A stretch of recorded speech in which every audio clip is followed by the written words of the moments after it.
കേന്ദ്ര ഗവൺമെന്റിന്റെ ഭാഗത്തു നിന്ന് അത്തരമൊരു നീക്കം നടത്തി അതിനൊരു ശുഭസൂചന വരുന്നു എന്ന് കേൾക്കുമ്പോഴേ കൂടനെ പറയാ, ഇതോ ഞങ്ങളെ ഓഫീസിൽ നിന്ന് വിവരം കിട്ടിയിട്ടുണ്ട്, ആയതുകൊണ്ട് ഇതാ റദ്ദാക്കിയിരിക്കുന്നു. അതുകൊണ്ട് തന്നെ ഇന്ന് രാവിലെ വാർത്ത വന്നു, അങ്ങനെ ഒരു വിഷയം തന്നെ ഇല്ല, കേന്ദ്ര ഗവൺമെന്റ് അതിനെ തള്ളിക്കളയുന്നു. കഴിഞ്ഞില്ലേ? ഇതിലിപ്പോ ഏതാ നമ്മൾ വിശ്വസിക്കുക? അങ്ങനെ ആലോചിക്ക്. ഇപ്പൊ ശുഭസൂചന നല്ലൊരു വാർത്ത വന്നല്ലോ, അത് കേന്ദ്ര ഗവൺമെന്റ് ഇടപെട്ടിട്ടാണ് ആ ശുഭസൂചന, ആ വാർത്ത, നല്ല വാർത്ത വന്നത്. പ്രതീക്ഷ നൽകുന്ന വാർത്ത വന്നു ഇന്നലെ, അത് കേന്ദ്രം ഇടപെട്ടിട്ടാണ്. അപ്പോൾ തന്നെ നമ്മൾ ചാടി മുൻകാണ്ട് ഞങ്ങൾ ഇടപെട്ടിട്ടാണെന്ന് പറഞ്ഞു എന്നാണ് ഇപ്പൊ കുഞ്ഞൻ പറഞ്ഞത്. ഇപ്പൊ നൗഷാദ് പറഞ്ഞേക്ക് കേന്ദ്രം അങ്ങനെ സംഭവം ഇല്ല എന്ന് പറഞ്ഞു. പിന്നെ ഞങ്ങളുടെ ഈ ശുഭസൂചന വാർത്ത പിന്നെ ഇവിടുന്ന് വന്നേ, ആരിടപെട്ടിട്ടാ വന്നേ?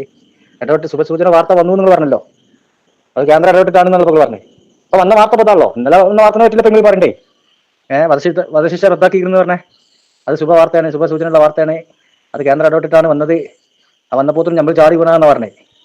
അപ്പൊ കേന്ദ്രം തന്നെ അങ്ങനെ ഇല്ലാന്ന് പിന്നെ ഇവിടുന്ന ശുഭസൂചന വാർത്ത പിന്നെ ഇവിടുന്ന് വന്നേ, കേന്ദ്രത്തിന് വന്നിട്ടില്ല. അല്ലെങ്കിൽ കേന്ദ്രം ഇടപെട്ടിട്ടാണെന്ന് കേന്ദ്രം പറയണ്ടേ, അത് കേന്ദ്രം പറഞ്ഞില്ല. ഈ വാർത്ത പിന്നെ ഇവിടുന്ന് വന്നേ. വളരെ സത്യത്തില് കള്ളും കുടിച്ചിക്കാണ്ടാണ് രണ്ടാളും പ്രസംഗിക്കല്. ഒരാൾ പറഞ്ഞു ഒന്ന്, ഒരാൾ പറഞ്ഞു വേറെ ഒന്നേ. ഇവിടുന്നപ്പോ വരുന്നേ.